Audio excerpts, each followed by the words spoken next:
हरे कृष्णा, राधे राधे। सभी भक्तों को सादर प्रणाम। ओम नमो भगवते वासुदेवाय। एकादशी हिंदू धार्मिक मान्यताओं में बहुत ही महत्वपूर्ण दिन माना जाता है और यह दिन पूरी तरह से जगत के पालनहार भगवान विष्णु को समर्पित माना गया है। श्रावण मास के कृष्ण पक्ष में पड़ने वाली एकादशी को कामिका एकादशी कहते हैं और श्रावण मास में श्री हरि की पूजा अत्यंत फलदायी मानी जाती है।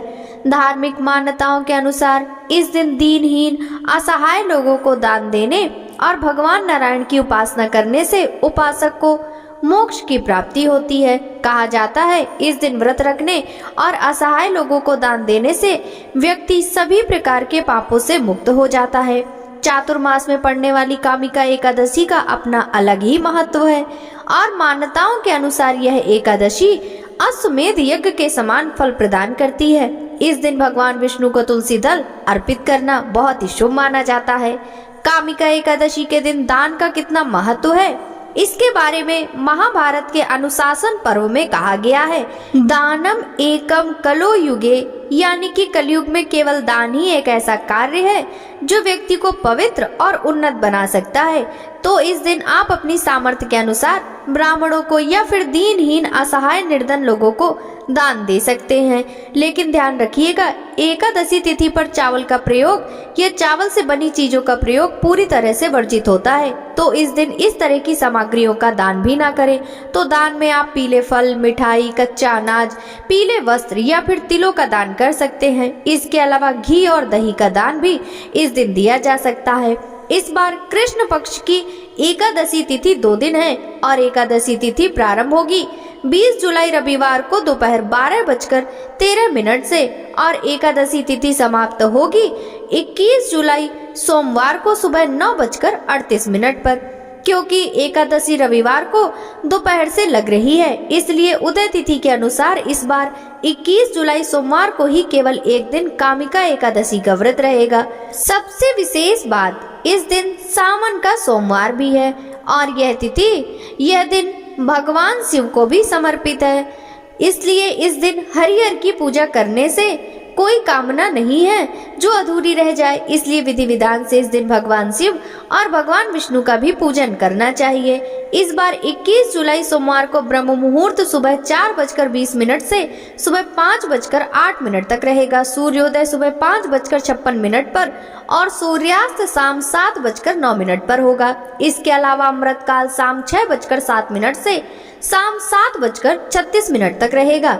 इस दिन वृद्धि योग शाम 6:39 तक रहेगा। बाद में ध्रुव योग प्रारंभ हो जाएगा और एकादशी के दिन प्रातः काल पूजा का मुहूर्त सुबह 4:35 से सुबह 5:36 तक रहेगा। शाम की पूजा आप अमृत काल में कर सकते हैं और राहु काल का समय सुबह 7:30 से सुबह 9 बजे तक रहेगा।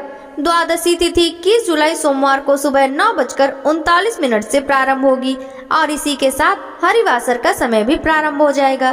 फिर द्वादशी तिथि की समाप्ति होगी अगले दिन यानी 22 जुलाई मंगलवार को सुबह 7:05 पर और 22 जुलाई मंगलवार को यानी एकादशी व्रत पारण वाले दिन ब्रह्म मुहूर्त सुबह 4:21 से सुबह 5:09 तक रहेगा। सूर्योदय सुबह 5:57 पर और सूर्यास्त शाम 7:09 पर होगा। प्रातः काल पूजा का मुहूर्त सुबह 4:35 से सुबह 5:37 तक रहेगा। इस दिन ध्रुव योग दोपहर 3:32 तक रहेगा। बाद में व्याघात योग प्रारंभ हो जाएगा। गोधूली मुहूर्त शाम 7:17 से शाम 7:37 तक रहेगा और इस दिन राहु काल दोपहर 3 बजे से दोपहर 4:30 तक रहेगा। हरिवासर के समय व्रत नहीं खोलना चाहिए और 21 जुलाई सोमवार को हरिवासर दोपहर 3 बजे तक समाप्त हो जाएगा।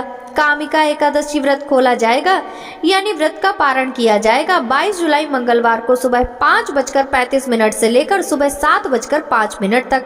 ध्यान रखिएगा, द्वादशी तिथि इस दिन 7:05 तक ही है। इसके बाद से त्रयोदशी तिथि लग जाएगी तो आपको शुभ मुहूर्त के अंदर व्रत खोल लेना होगा।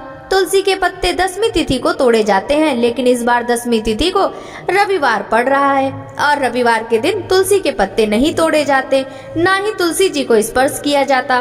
तो आप और एक दिन पहले यानी शनिवार को ही तुलसी के पत्ते तोड़ सकते हैं। यदि तोड़ना भूल जाएं तो आप गिरे हुए पत्ते भगवान के भोग में अर्पित कर सकते हैं, क्योंकि एक सप्ताह तक तुलसी के पत्ते बासी नहीं माने जाते।